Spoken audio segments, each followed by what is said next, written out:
Buenas tardes a todos, les saluda Edward Mendívil y bienvenido a Espejo de Ideas, un espacio donde el pensamiento crítico se convierte en la mejor herramienta para navegar por un mundo complejo y cambiante.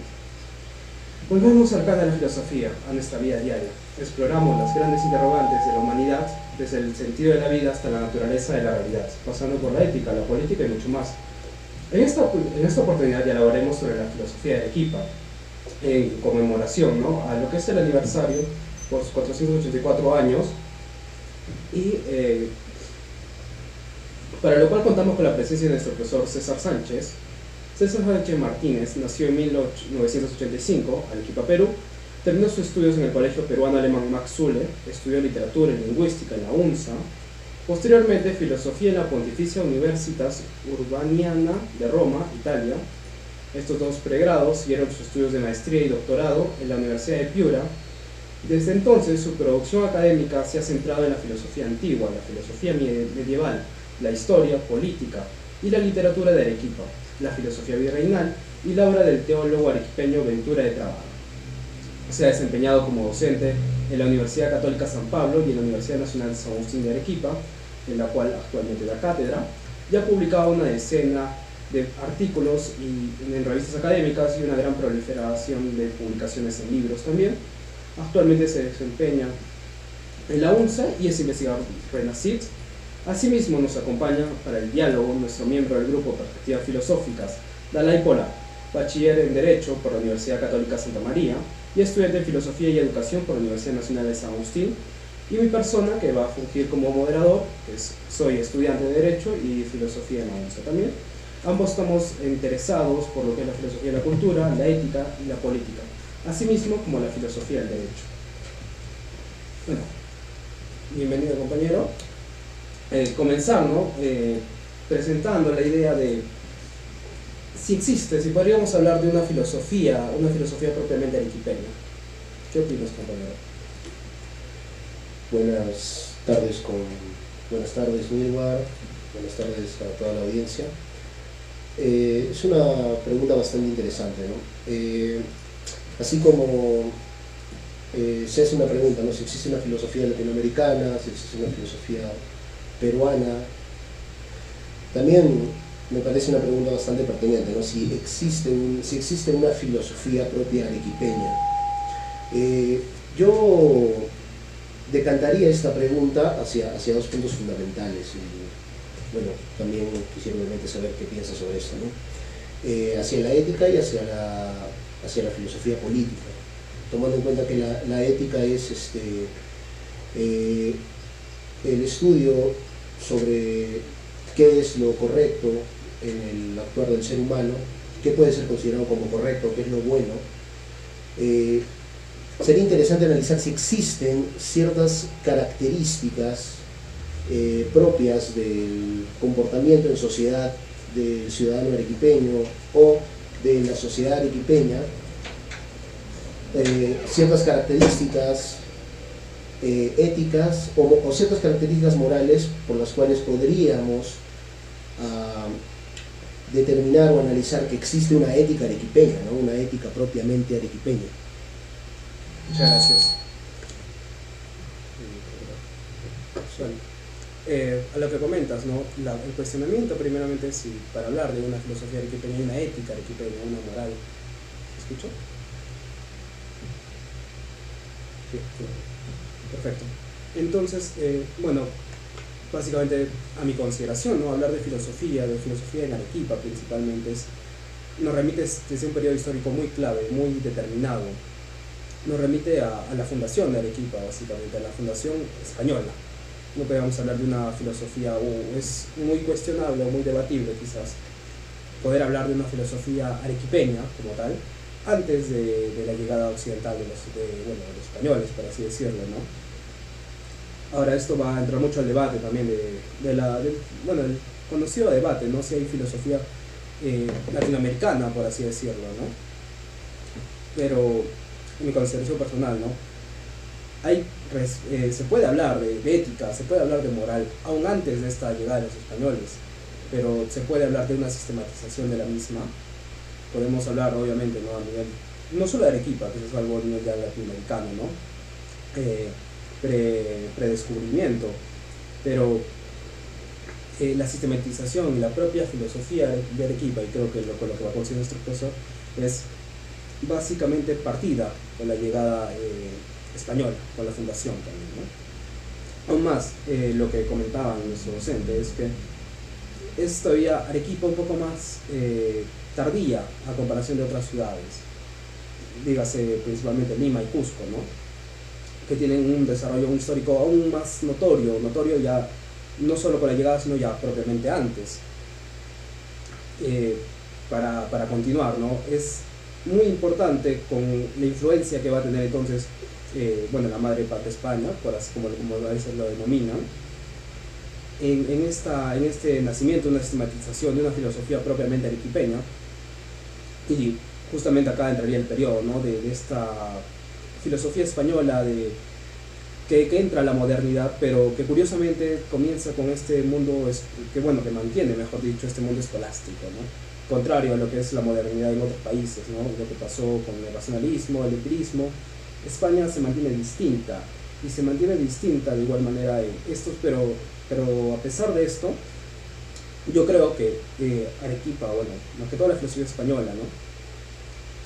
Tiene un gran aporte a niveles de cuestionamientos éticos, morales, porque a diferencia de otros imperios, por así decirlo, en ese momento, en España y obviamente en sus colonias, durante esos 3 siglos prácticamente, se va a ver mucho el debate respecto a temas como lo que es el cuestionamiento, ¿no? Del alma de los indígenas, las consideraciones del derecho propiamente de la humanidad, por así decirlo, de los indígenas, ¿no? Entonces, eso creo que da paso también a ver cómo se desplaza, no solo en la metrópoli, sino acá, en la ciudad de Arequipa, que estaba notoriamente poblada tanto por criollos como por peninsulares, por así decirlo, y otras etnias, obviamente, ¿no? Claro. Es un aporte interesante.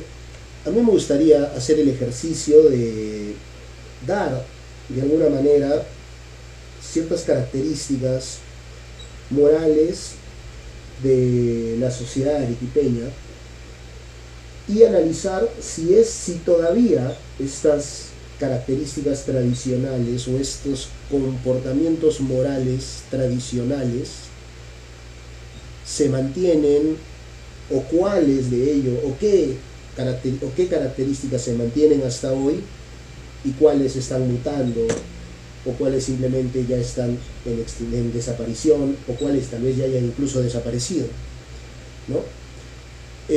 Una característica fundamental de la sociedad arequipeña, para hablar de un comportamiento, de una ética arequipeña, por decirlo de alguna manera, creo que un factor fundamental sería el orgullo, ¿verdad? Creo que sería un núcleo importante que caracteriza tradicionalmente, y creo que hasta hoy, al arequipeño. Pero también siento que hay ciertas cuestiones que se han perdido, que podríamos decir, tal vez hasta los 80s, se mantenía hasta cierto punto, pero con un máximo esplendor hasta los 50s, que era una clase política arequipeña muy importante e influyente, ¿no? En los 50. Claro, por ejemplo, Víctor Andrés Belaúnde, Juan Manuel Polar Ugarteche, que fue fundador del PPC, entre otras cosas, ¿no? Incluso polémico como fue Nora Khan. Y bueno, ya no vamos a hablar de Cachetón Guzmán, ¿verdad? Pero había una clase política fuerte arequipeña. Yo creo que esa era una característica de la sociedad arequipeña, muy ligado a cuestiones filosóficas, porque está ligado a la filosofía política probablemente, pero que hoy yo creo que se ha perdido completamente. No sé si es una cuestión global del mundo o una cuestión de Perú, pero así sea general, también es una característica que se ha dado específicamente a nuestra ciudad. No sé qué opinas al respecto de estas dos características que he dado de la, de la ética arequipeña, ¿no? O dos características de la sociedad arequipeña que podemos relacionar con la ética y con la filosofía, y si tuvieras alguna más que agregar, por supuesto. Claro, respecto no, a lo creo que es una de las cosas más reconocidas y que se le suele atribuir a Arequipa y a su gente, ¿no? Esa muestra de identidad, de ese regionalismo, de ese orgullo, de esa autovaloración tan fuerte que existe, ¿no es así? Yo estoy de acuerdo, ¿no? En ese sentido. Estoy totalmente de acuerdo, es lo más notorio y es curioso, uno de los escritos que comentaba el profesor, ¿no? Comienza mencionando que en parte esta identidad es por lo que ya mencioné, ¿no? Parte de que están, primeramente, ¿no? A diferencia de otras ciudades, no tienen una audiencia, no tienen, no son las históricas cabezas de ese reino, ¿no? De ese reinato, mejor dicho, como lo que era Lima y Cusco.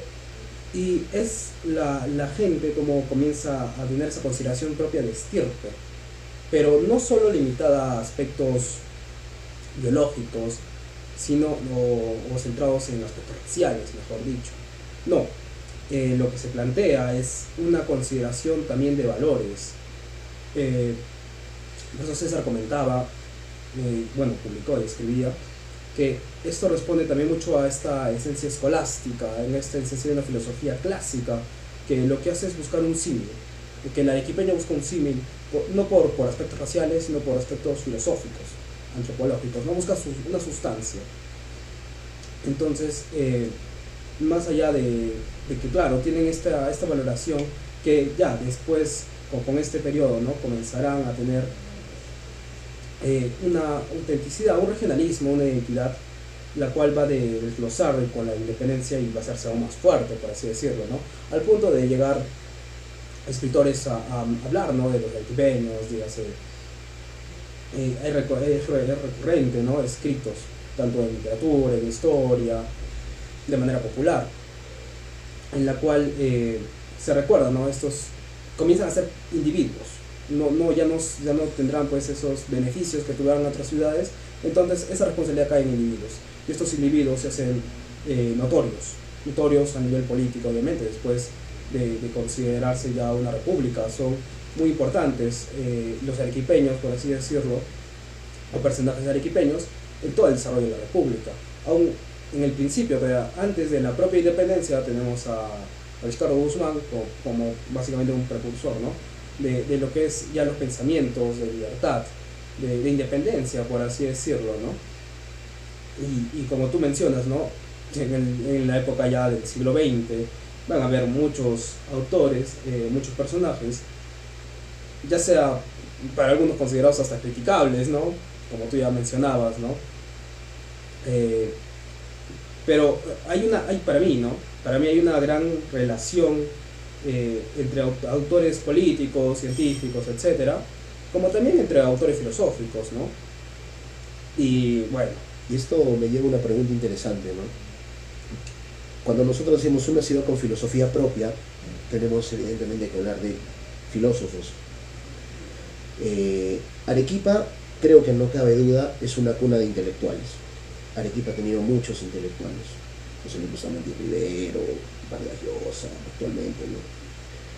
Lo que tú quieras. Pero realmente podemos señalar que hay filósofos, propiamente filósofos, porque intelectual no necesariamente es igual que filósofo. Vargas Llosa es literato, ¿no? Por poner un ejemplo.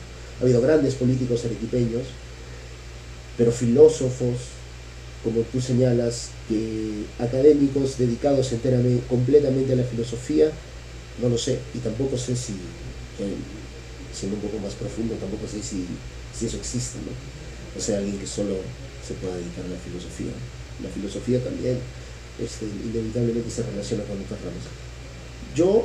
Para mí, un estandarte en este punto de hablar de filósofos claramente, netamente arequipeños, sería Víctor Andrés de Belaúnde, ¿no? No sé si tú puedes hacer, si y bueno, y también el profesor posteriormente, si se podría hacer esta diferenciación de, ok, en Arequipa hay intelectuales, es una cuna de intelectuales, de juristas, etcétera, pero de filósofos, podríamos hablar de filósofos netamente arequipeños para que estos filósofos puedan analizar si hay una filosofía propiamente arequipeña. Para esto, me gustaría responderte con una pregunta. ¿Tú consideras que antes, ¿no?, de la llegada de Unamuno, de Ortega y Gasset, había filosofía española? Propiamente española, digamos, ¿no? O sea, ¿por qué? Porque la crítica esa es por donde va, ¿no? Por la consideración de la autenticidad de la filosofía, de un pensamiento original.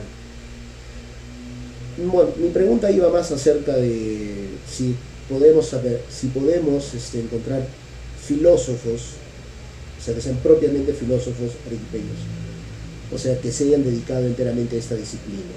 Porque, como digo, una cosa es un intelectual, un académico, y otra cosa es un filósofo. O sea, un filósofo es un académico, pero no todos los académicos son filósofos. Como digo, un ejemplo más claro, por ejemplo, Bustamante Rivero, que es un académico extraordinario, de las más grandes mentes que ha dado esta ciudad, pero no era filósofo. Probablemente ha hablado de filosofía en algún momento, probablemente haya sabido mucho de filosofía, pero no era filósofo. Lo mismo con Vargas Llosa. Vargas Llosa tiene un libro extraordinario que es la llama de la tribu, ¿no? Y es un gran libro donde habla de filosofía, de liberalismo, de liberalismo, que es filosofía política, pero Vargas Llosa no es filósofo. Entonces, yo encuentro por ahí a Víctor Andrés Belaúnde, tal vez a Juan Abugataz, que es familiar de, yo sé, pasó Daniel Abugataz, el congresista, el que fue congresista por el partido de Humala, por ahí Manuel Ceballos Vera, Huracán, pero de ahí no se me ocurren muchos más. Lora Khan, dicho sea de paso, que es criticado, que yo comparto muchas de sus críticas, pero Lora Khan es el que realiza el ideario de Perú Libre, partido que gana la presidencia en el 2021. Es curioso que Lora Khan termina siendo el ideario del partido que gana la presidencia un tiempo después de que él fallece, ¿no? No terminó viendo su obra y probablemente se hubiera decepcionado del resultado, ¿no? pero a eso voy. O sea, si hay realmente filósofos puros, o sea, en esta ciudad, ¿no? Académicos, intelectuales sin dudas, pero filósofos puros. Aquí va mi pregunta. ¿Qué es lo que pasa? Que gran parte de la filosofía básicamente está conectado en Arequipa, ¿no? Está conectado a la religión. Entonces, como tú comentabas, ¿no?, hay académicos, hay un montón de académicos, pero entre estos académicos también encontramos filósofos, que obviamente no solo hacen filosofía, como tú dices, es muy difícil actualmente, quizás es imposible encontrar filósofos puros, que solo se dediquen a pensar, por así decirlo, ¿no? Has mencionado algunos tú mismo, te he respondido, que más allá de solo hacer filosofía, han hecho en gran parte carrera política, ¿no? El profesor, por ejemplo, es experto, ¿no?, en pintura de Trabada, disculpen, y a mi consideración ya se puede ver acervos de una filosofía que obviamente está influenciada por la escolástica, ¿no?, influenciada por la religión. Es sobre todo, aparte de ser esto por pensar, ¿no?, un filósofo, o tener nociones que pueden ser analizadas, quizás ya sin darle el título de filósofo, un historiador, un religioso. Y lo mismo pasa con Javier de Luna Pizarro.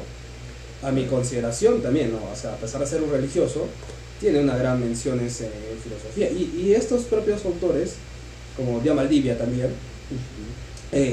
también tienen una formación filosófica. Además de teológica, tienen una formación filosófica. Quizás una más centrada en la filosofía medieval, pero a fin de cuentas también una filosofía propiamente hecha, ¿no?, una formación filosófica, la cuales también han dado menciones y han dado aportes a la filosofía. Entonces, a mi parecer, sí.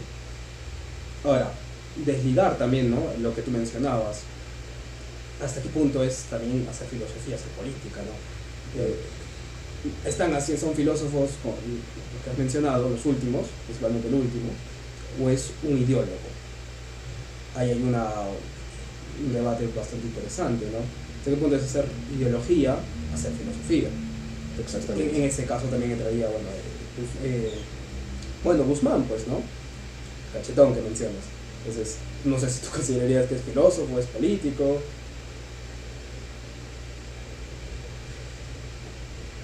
Creo que no es ninguno de los dos. Creo que para empezar era un criminal. Pero eso ya es una cuestión mía.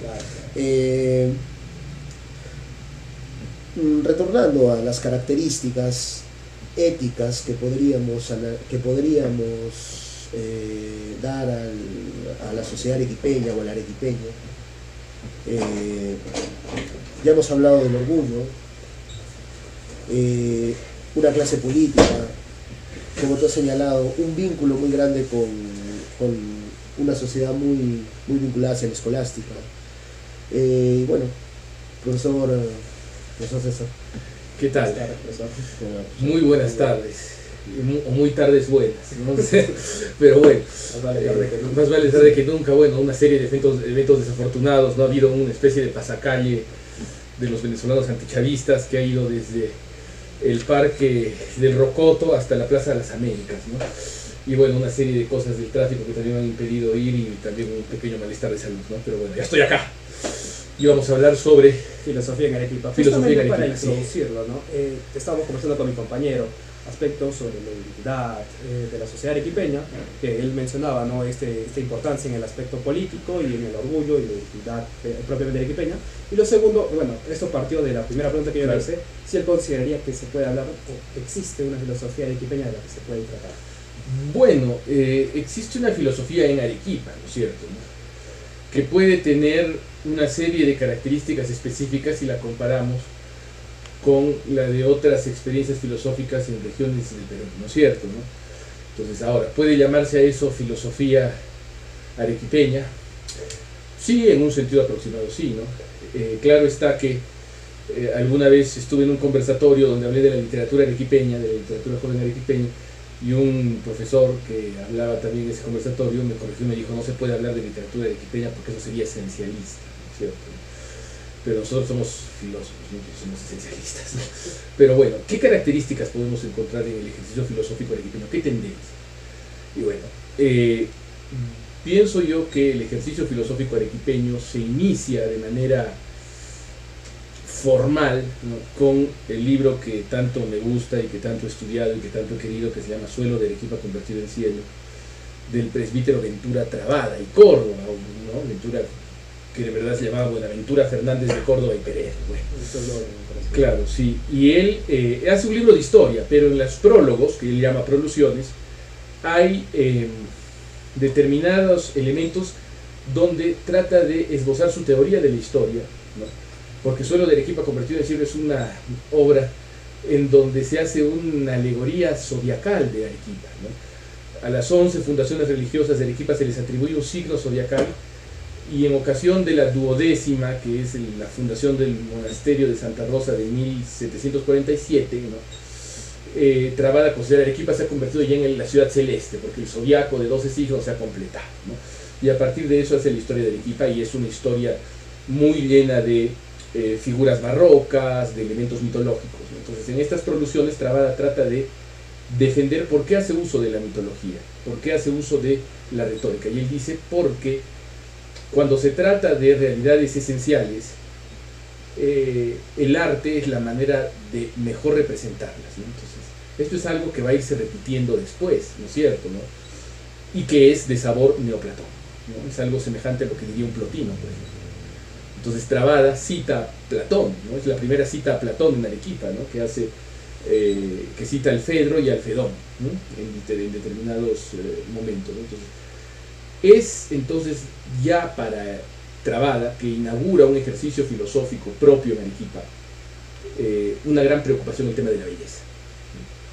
Ahora bien, eso no quiere decir que antes de Trabada no se hiciera filosofía. Sí se hacía filosofía, se enseñaba filosofía en los colegios de la Compañía de Jesús, un poco en el colegio seminario, un poco más en el convento de la Recoleta, Y de eso dan testimonio los tratados filosóficos que se encuentran en esas bibliotecas y que servían para la formación sacerdotal. Y eso era un poco la filosofía escolástica, ¿no es cierto?, ¿no?, que se sigue el aristotelismo, ¿no? Pero el platonismo, en cambio, como en Lima también, como en el resto del virreinato del Perú, era la filosofía de los laicos, la filosofía de los literarios, ¿no? Hay un texto atribuido a una poeta anónima mujer del siglo XVI en Lima, que es el Discurso en Lor de la Poesía, que luego sería estudiado por un estudioso de la literatura arequipeño famoso del siglo XX, Antonio Cornejo Polar. Y este Discurso en Lor de la Poesía también tiene elementos neoplatónicos. Entonces vemos esta preocupación por la belleza.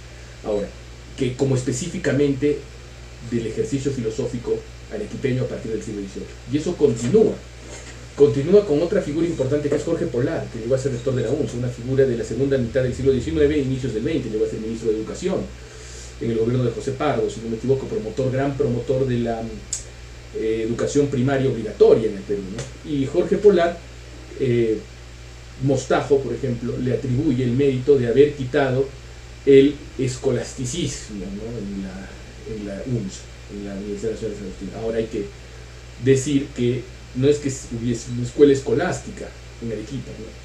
Había una formación filosófica reducida, podríamos decir esquemática, que no era propiamente una escuela escolástica, no era propiamente un aristotelismo o un tomismo profundos como podía haber paralelamente en España o en Chile o en Argentina, ¿no?, sino era básicamente un conjunto de fórmulas, ¿no es cierto? Entonces Mostajo atribuye a Polar el haber despejado esta atmósfera, ¿no es cierto?, ¿no? ¿Y qué trae Polar? Polar trae dos cosas, trae el positivismo y la refutación del positivismo, ¿no? Empieza como positivista, pero siempre tiene una gran nostalgia por el elemento religioso y también por el platonismo, ¿no? Él también se considera platónico. Él incluso describe la filosofía que se enseñaba en la UNSA antes de él como una filosofía que era escolástica y platónica a la vez, es decir, como una especie de espiritualismo con fórmulas escolásticas, pero que propiamente no era una formación sistemática paralela al renacimiento tomista que ocurría en Europa, ¿no es cierto? Pero bueno, él al final, ¿cómo supera el positivismo? Porque él mismo va contra el positivismo. Como sabemos, el positivismo es esta filosofía que se centra en el conocimiento de lo demostrable por los métodos empíricos de las ciencias naturales como único criterio de verdad, ¿no es cierto?, ¿no? Polar entra con esa tendencia, pero empieza a intuir, junto con otro personaje contemporáneo suyo en Francia, que es Henri Bergson, el elemento intuitivo del conocimiento, el elemento creador, a partir también del arte. Y es así que Polar, su gran libro es La Estética, ¿no es cierto?, ¿no?, que está en la biblioteca de nuestra facultad. Y ahí trata, a partir, en algo parecido a lo que haría que Kant en la Crítica del Juicio, ir a partir de lo bello, tratar de ir hacia la esencia de las cosas, ¿no? O sea, volver hacia una especie de posición metafísica, una posición espiritual, a partir del estudio de lo bello, ¿no? Entonces fue durante largos años profesor de estética en la UNSA, ¿no? Curiosamente, Polar era de esas personas que ya no existen ahora, ¿no? Es decir, cuando les dan un cargo en Lima, cuando tienen algún éxito en Lima, regresan a Arequipa. Eso ya no existe, ¿no es cierto? Apenas alguien tiene un medio éxito en Lima o en cualquier otro lugar, ya no regresa, ¿no es cierto? Pero Polar sí regresó y murió en Arequipa. Fue también poeta, etc. Y como vemos, continúa esta reflexión sobre lo bello. Y podríamos decir que culmina esta reflexión con una figura de la primera, del mediados y de la segunda mitad del siglo XX, fallecido en 1999, que también fue profesor principal de la UNSA, luego vicerrector de la Universidad Católica Santa María, que es Gustavo Quintanilla Paulet. Gustavo Quintanilla Paulet dedica su tesis de bachiller a lo bello y la perennidad del ente.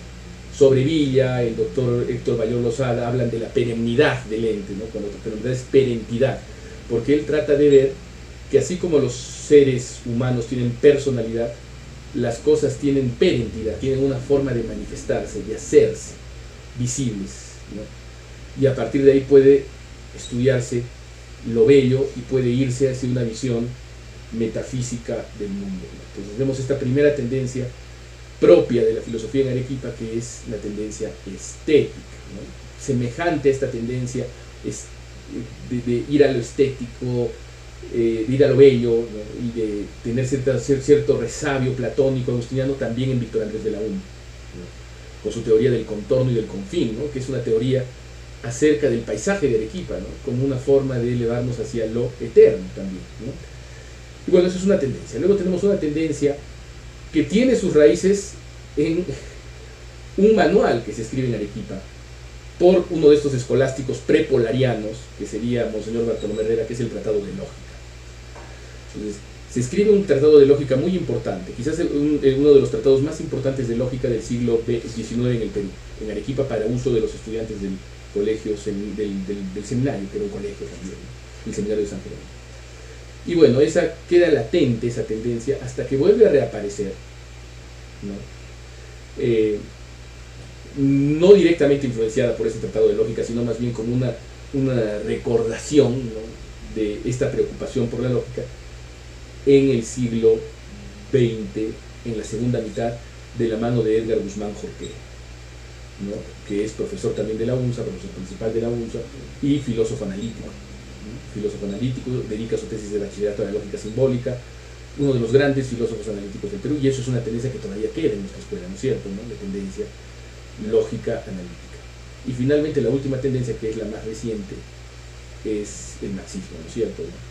Y el marxismo que ha tenido más éxito por razones académico, político, universitarias, fue a partir de 1964 con la captura de la UNSA por parte de la Federación Universitaria de Arequipa de la FUA, por parte del FER Pequinés, del Frente Estudiantil Revolucionario Pequinés, de tendencia maoísta, el marxismo-leninismo maoísmo. Y ahí tenemos figuras como, bueno, Jaime Guzmán Reynoso y José Franklin Winston Lora Camp, ¿no?, ambos difuntos, ¿no?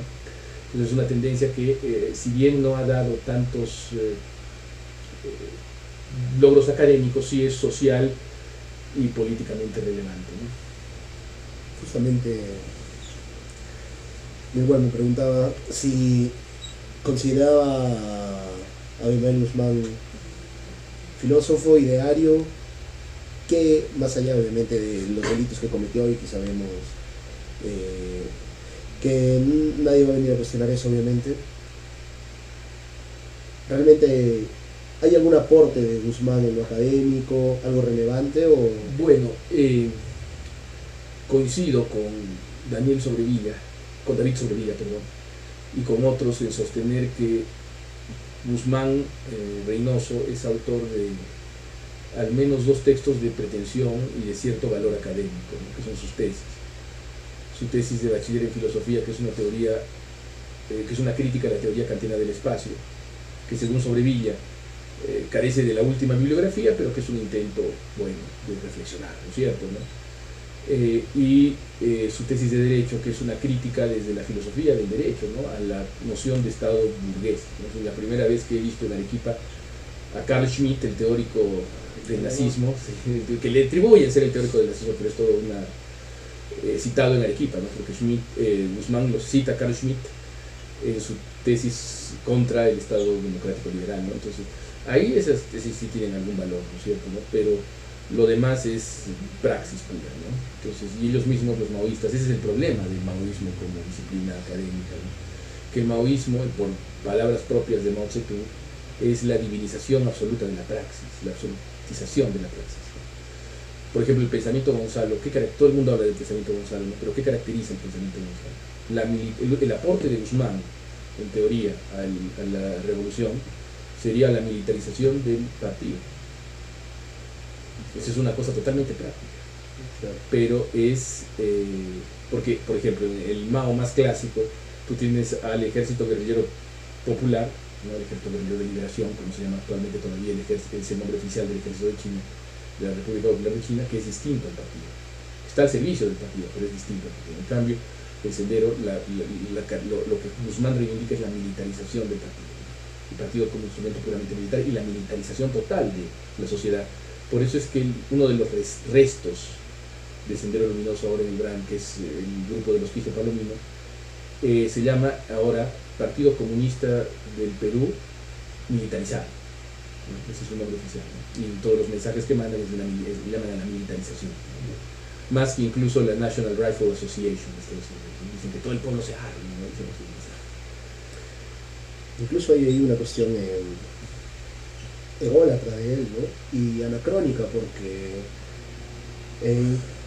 cuando empieza en 1980 con cuando empiezan a colgar a los perros en los postes y la quema de urnas.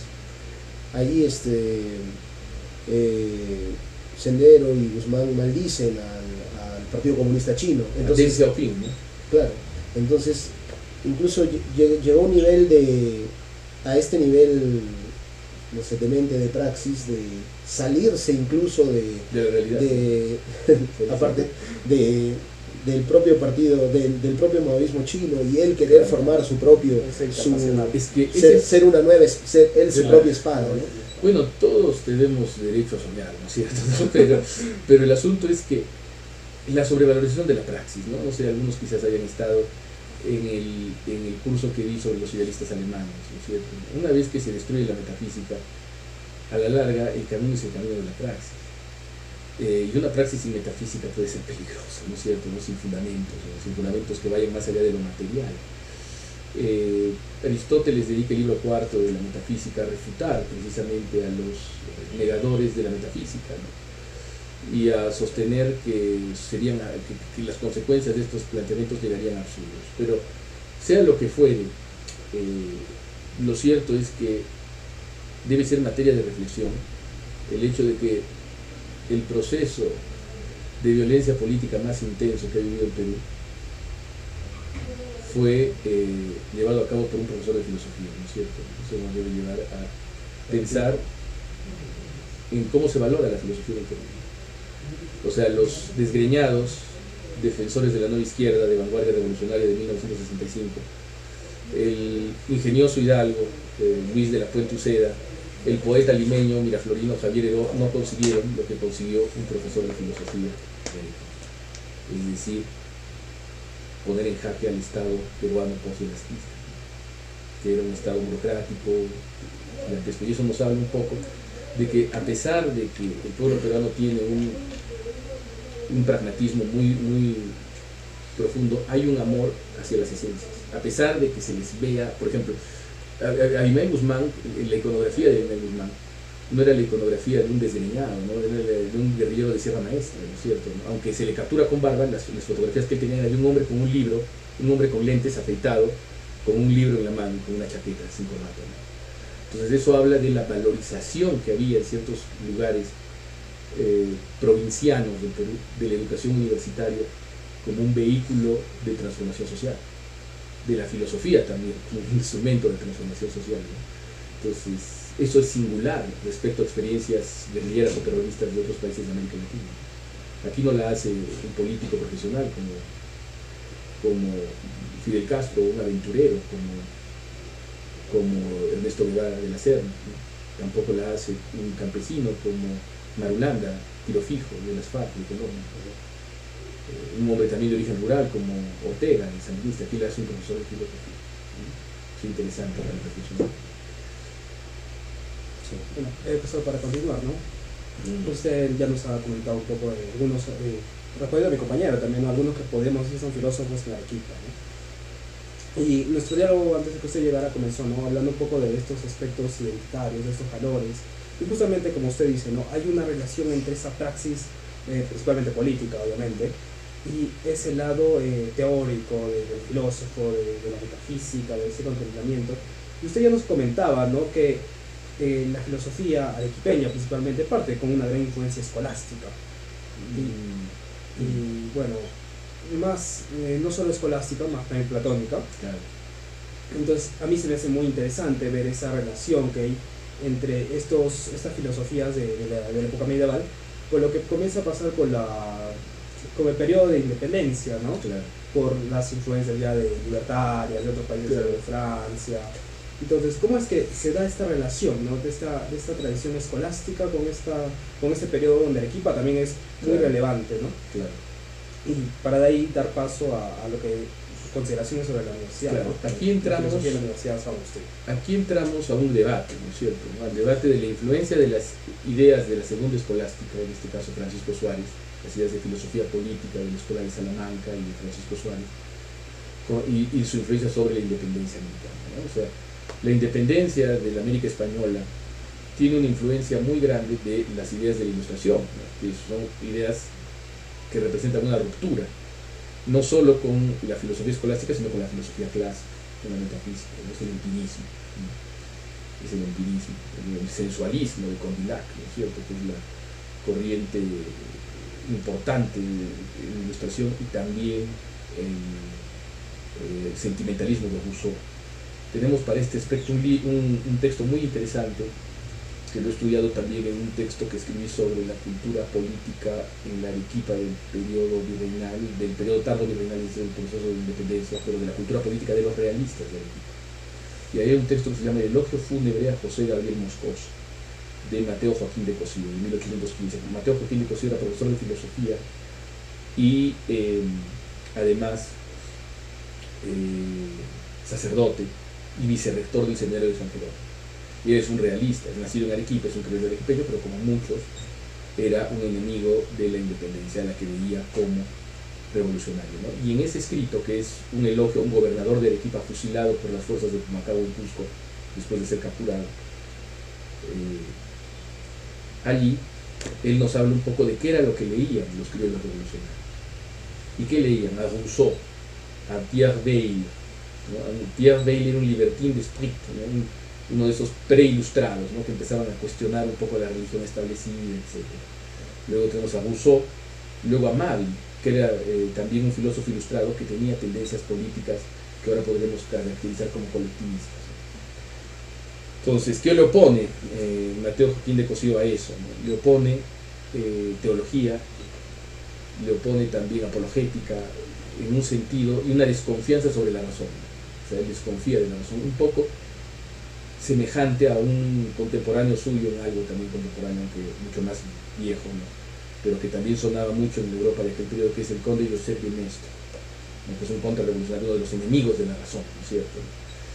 Entonces, ahora bien, la teoría sobre la influencia de la escolástica en la independencia de América se debe al hecho de que los escolásticos, Suárez, por ejemplo, y Francisco de Vitoria, pero y hasta Roberto Bellarmín incluso, pero más que todo Suárez, eran contractualistas.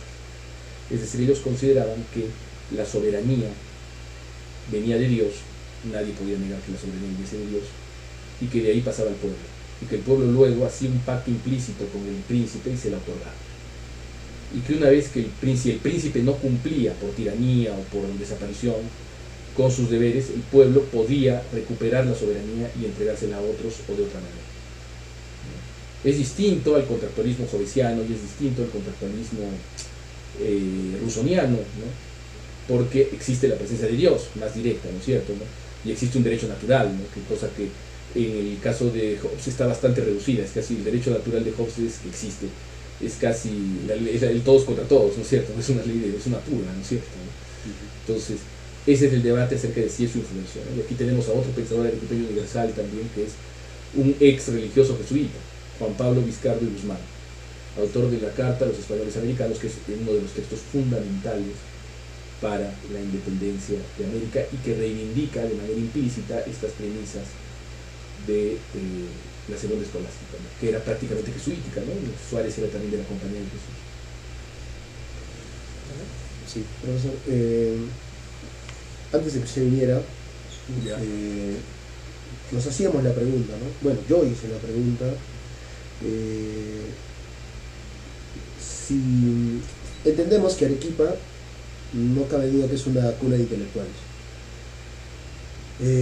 Yo me preguntaba, no es lo mismo ser intelectual o un académico que propiamente filósofo.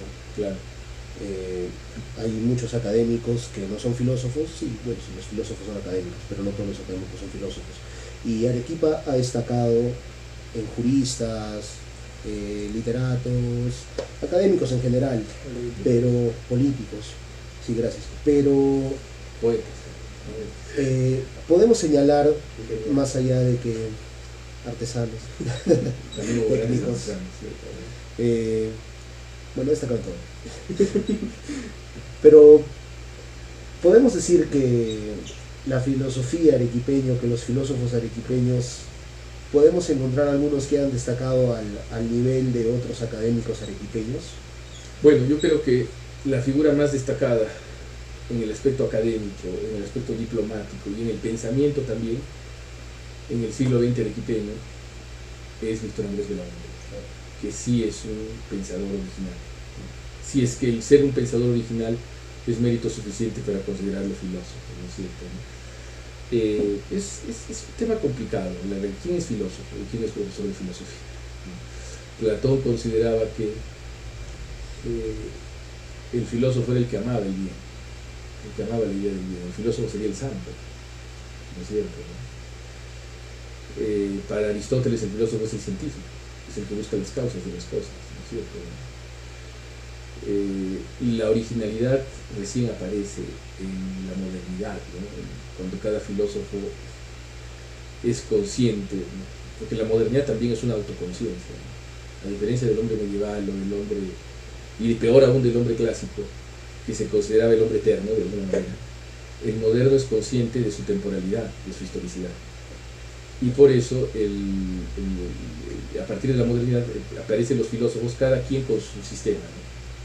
Cada quien con su sistema propio, consciente de que hay otros sistemas, cosa que molestaba mucho a Kant, ¿no es cierto?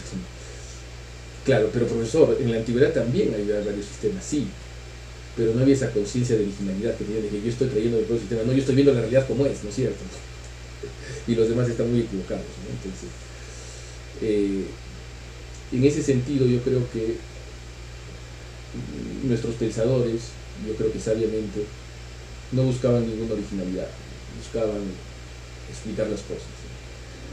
Pero como estaban a veces lejos de los lugares donde se hacía la filosofía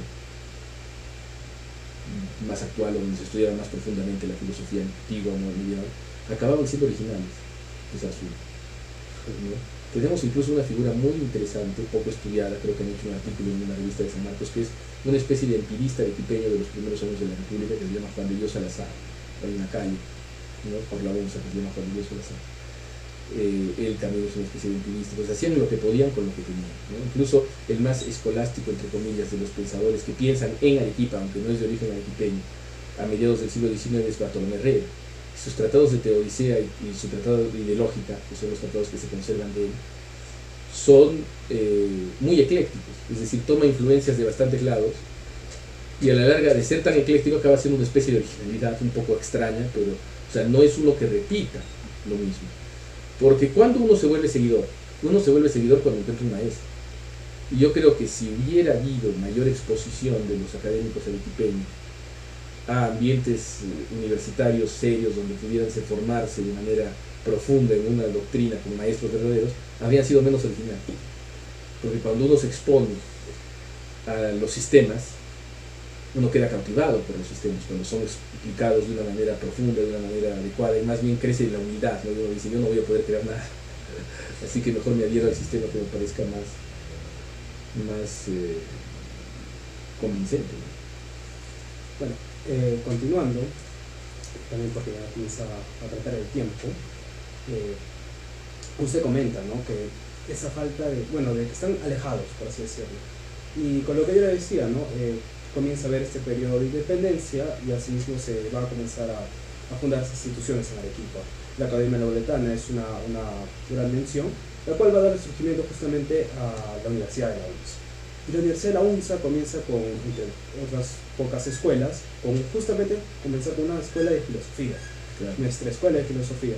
Entonces, ¿cuál sería su apreciación, no? Porque ya comenzaron a tener ese lugar, por así decirlo, una propia formalización profesional de una escuela. Claro, y tiene muchos periodos la UNSA, ¿no es cierto?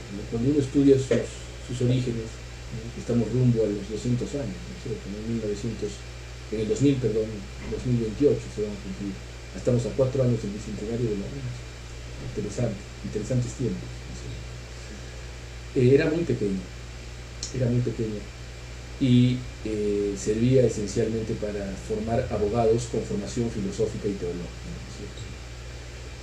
Luego se va diversificando, pero conforme va avanzando el siglo XX, la UNSA logra tener una ventana de unos 30 o 20 años donde que yo podría rastrearlo entre los 40 y los 60, ¿no?, 30 y 60, cuando recesan las universidades de Lima por la agitación política durante el tiempo de Francisco. Arequipa recibe a muchos académicos Sánchez era de la 10, ¿no? En los 30, recibe a muchos académicos, por ejemplo, aquí viene, termina su carrera de letras, el gran historiador de la literatura peruana, Augusto Tamayo Vargas, viene incluso Martín Adán, el poeta y estudioso del barroco, ¿no? Y bueno, entonces ahí empieza como un cierto despegue modesto de la Universidad de Arequipa, ¿no? Aparecen académicos también con cierta tendencia hacia la filosofía, como Antero Peralta Vázquez o como Mario Polaro Garteche, ¿no? Que escribió una tesis, llegó a ser vicepresidente del Perú, del gobierno de Acción Popular, del primer gobierno de Acción Popular, Mario Polaro Garteche, gran memorialista, gran escritor, hombre ingenioso, punto. Y escribió su tesis de bachillerato sobre las ideas educativas de Henri Bergson, que está perdida lamentablemente. Pero lo cierto es que en ese periodo empieza a darse un despegue. Luego aparecen esa generación de figuras como Edgar Guzmán Jorquera, el mismo Gustavo Quintanilla Paulet, claro, la doctora Teresa, que es un poco posterior, pero que logra conseguir un poco de este espíritu, de Walter Garicochea Millán, y de muchos otros, ¿no? Que estudian, por ejemplo, Walter Garicochea estudiaba la filosofía de la historia, y varios otros que empiezan incluso en la Facultad de Letras, que era junto con la de filosofía. Había, por ejemplo, los hermanos Polar, los hermanos Cornejo Polar, descendientes, ¿no? Emparentados con Jorge Polar, y Aníbal Portocarrero, otros, el mismo Eusebio Quiroz Pasoldán, que empieza joven en los años 60, que sería el último de esa generación. Que Eusebio Quiroz Pasoldán, que en paz descanse, no solo era historiador, también era filósofo de la historia, en cierto sentido y poeta. Su primer libro que publicó fue de poemas, ¿no? Entonces, estas personas como que empiezan a dar un cierto espíritu académico a la UNSA, que lamentablemente se trunca a finales de los 60, con la crisis generalizada de la universidad peruana.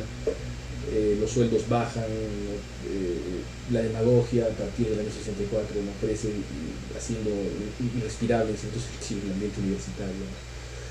Y ahí empieza una crisis que recién ahora se está empezando a superar, ¿no? Por ahora me refiero a los últimos 30 años.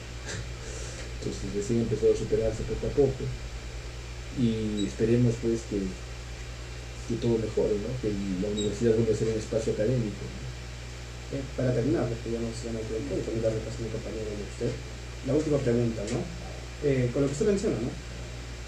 ¿Cuál sería entonces esa impresión que tiene usted de la filosofía actual, de la filosofía contemporánea? Y obviamente de esta Arequipa contemporánea, más aún que hace poco hacía una universal, el curso, ¿cómo se está la filosofía por sí sola y su relación con la ciudad? Bueno, yo creo que lo que me sorprende gratamente es que haya retornado el interés de los estudiantes por investigar, por aprender más, ¿no? Que se represente en este espacio, ¿no? Que es un espacio muy importante que yo no recuerdo que tuviese precedente, por lo menos inmediatamente en el tiempo, ¿no? O sea, yo creo que esto es un avance, una cosa muy buena, ¿no? Y a partir de ahí se puede trabajar muchas cosas, ¿no es cierto? ¿No? A partir de ahí, porque la supervivencia de la práctica y el estudio de la filosofía en un nivel académico en Arequipa depende de que haya estudiantes que quieran aprender, ¿no es cierto? Si la tendencia se vuelve hacia una escasez de estudiantes, pues el futuro de la filosofía cultivada en la academia en Arequipa se torna bastante complicado. Justamente respecto a lo que has señalado, cuán importante es una formación filosófica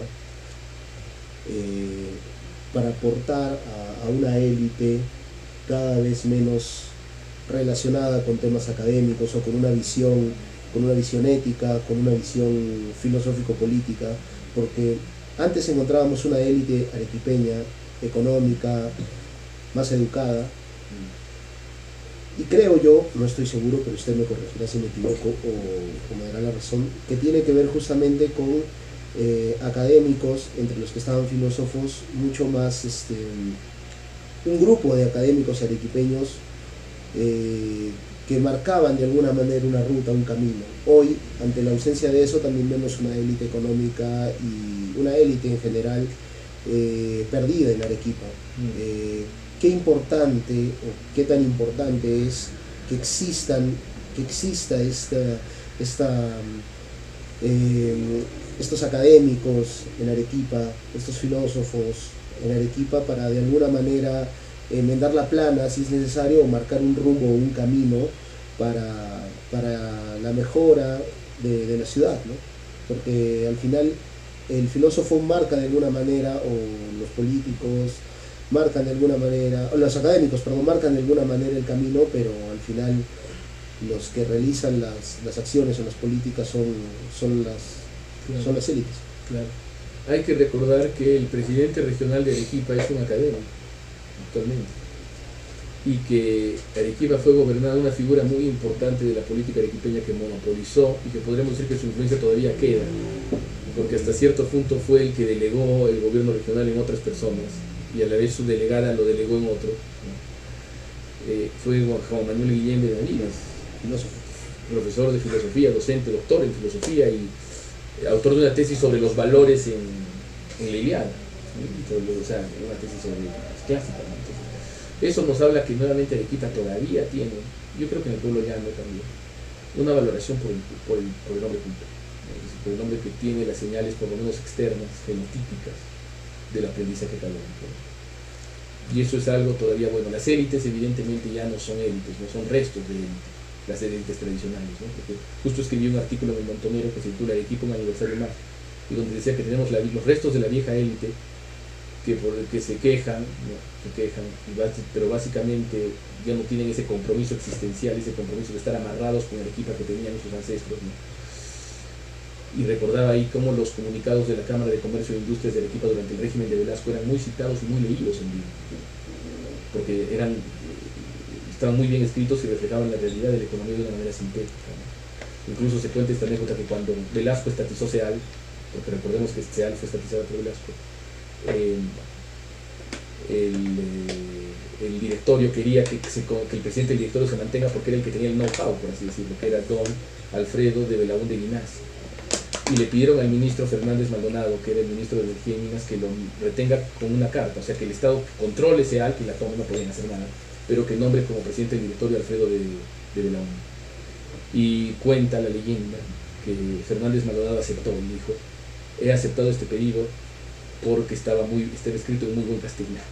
Entonces, y bueno, esa vieja élite lamentablemente no ha podido reponerse de varios golpes que fueron, por ejemplo, la destrucción del parque industrial y su misma desmoralización por razones religiosas, incluso, ¿no? Su apostasía, su destrucción, ¿no? Religiosa y espiritual, que antes era lo que le llamaban más, ¿no? Y la nueva élite no es más que un grupo de corsarios que están más que dispuestos a asaltar cualquier municipio, ¿no? Entonces esa es la que tendrá que aparecer una nueva élite, y las nuevas élites, igual que en las invasiones bárbaras, aparecen en los momentos de crisis extrema, ¿no? Entonces, si llega una crisis extrema, la ventaja es que si Arequipa sobrevive, será con una nueva élite, ¿no? Muchas gracias, profesor. Bueno, a mi parecer también, ¿no? Arequipa ha llegado en esta relación un poco conflictiva, ¿no? Entre un grupo académico, entre autoridades que a veces complican bastante, y hasta propias nuevas generaciones que tratan de cambiar las cosas. Como usted menciona, nosotros como estudiantes de la propia escuela tratamos de hacer ese esfuerzo y instamos a nuestra generación y a las nuevas generaciones a tratar de seguir con ese esfuerzo y esa conciencia de identidad y interés por la ciudad y por la nación, ¿no? Ahora bien, hemos llegado al final del programa y queremos agradecer el esfuerzo de los chicos de los grupos de investigación de perspectiva filosófica, sociología filosófica, además de agradecer la gentileza del espacio al ingeniero Leopoldo y principalmente a nuestra audiencia.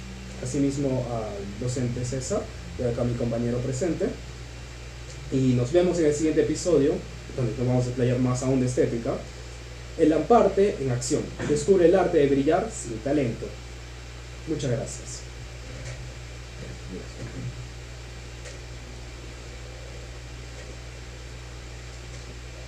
Gracias, profe. Gracias por la paciencia. También Muy enfermado, muy enfermado. Todavía están en vivo, todavía están en vivo. Pero igual no vamos a decir nada.